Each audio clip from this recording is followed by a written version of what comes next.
Tall Tale TV. Last Rites by Ryan S. O'Malley. Hunting superheroes is a somber business. It's hard to shake the feeling that you're the bad guy. I look the part, dressed in black, bearing a sword stained with the blood of dozens of superpowered titans, and walking through the ash and ruins of the world before. I suppose I would care about being called a villain, if there were people enough to know I existed. Out in the wilds, the urban wastelands, it was just me and my prey. As I walked through the gray canyons of toppled buildings and shattered streets, I followed the molten streams of fire. The one nice thing about hunting superheroes is they're easy to find. I followed the rivers of fire, knowing what I would see. I found him huddled at the epicenter of the once proud city, lying in the mile-deep crater of an explosion. I checked my sensor for radiation, but just like all the other sites, there was none.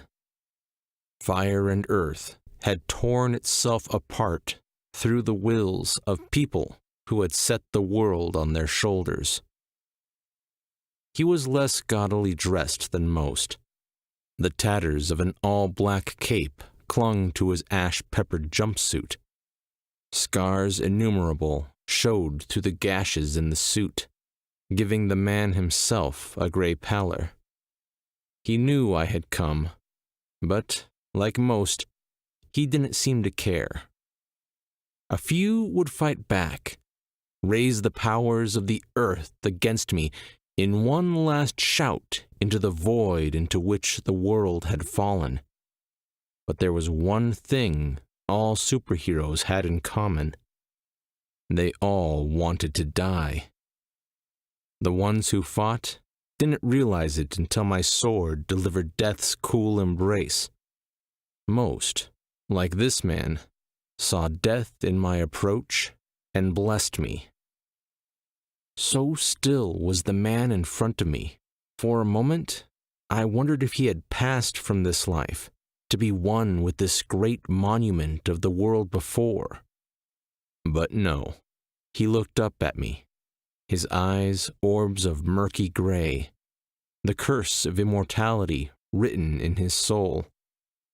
I stood next to him and waited. The least they deserved was a chance to speak. "We couldn't stop it," he said, his voice a whisper covered in dust. "If anyone could have stopped it, we should have been able to. We failed." They all had the same questions, the same guilt. Any thought to my own pain faded as I watched these fallen gods grovel in the fine dust of their failure. To have the power to split the earth in two, yet be unable to save the world from itself, was a powerlessness none of them could fathom. "We couldn't see the story we were writing," the man said, the dryness of his voice wet briefly by emotion. "He didn't help the world. We hastened its demise." He wasn't speaking to me. He wasn't even mulling it over in his own mind. These were the mantras of the superheroes, the nightly recited prayers of penance to whatever god still watched over this world. This was their last confession, and I could grant them no absolution. "I once thought that our powers were a gift to mankind," the man said, his sight no longer on this plane, but gone far away, to the place only the dead and dying can see. "I was never so foolish as to believe that we could rid the world of evil and pain, nor did I ignore the cost that comes with power. But I thought in the final accounting, when the future generations of mankind looked back upon our mighty deeds, they would say we had done our best, had made the world better. Now, there will be no one to look back. Long have I desired that we could instead be condemned forever to the deepest, most wretched pits of hell, that all generations hence might hold us in the deepest of contempt. To be damned by history would at least mean there was a future to damn us. I drew my sword, knowing he was nearing the end, and waiting his turn to be swift. His gaze did not falter. He had left this world. All that remained was for the cord to be cut. "I can still see it," he said, a smile quivering onto his ashen face. "The world before. I can hear the adoring crowds.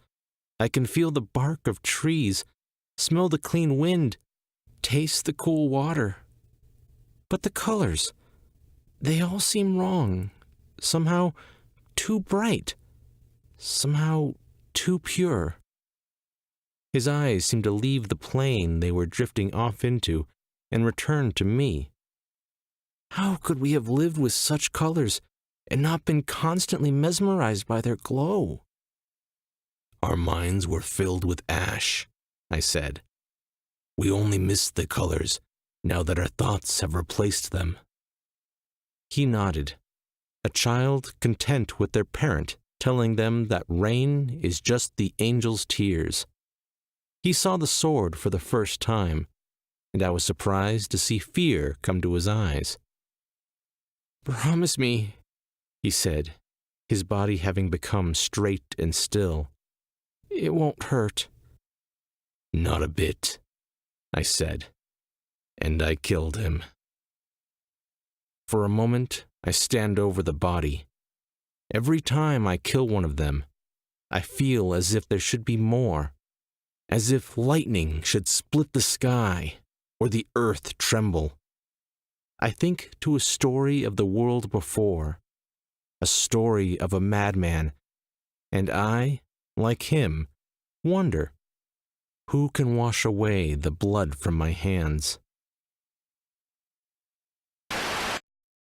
Ryan O'Malley is an aspiring novelist who is currently working on completing the first book in what he plans to be a story universe spanning several series that runs from the creation of the universe to the end of time. Thanks for listening. If you want to hear more stories like this, make sure to subscribe to the channel and sign up for the weekly newsletter.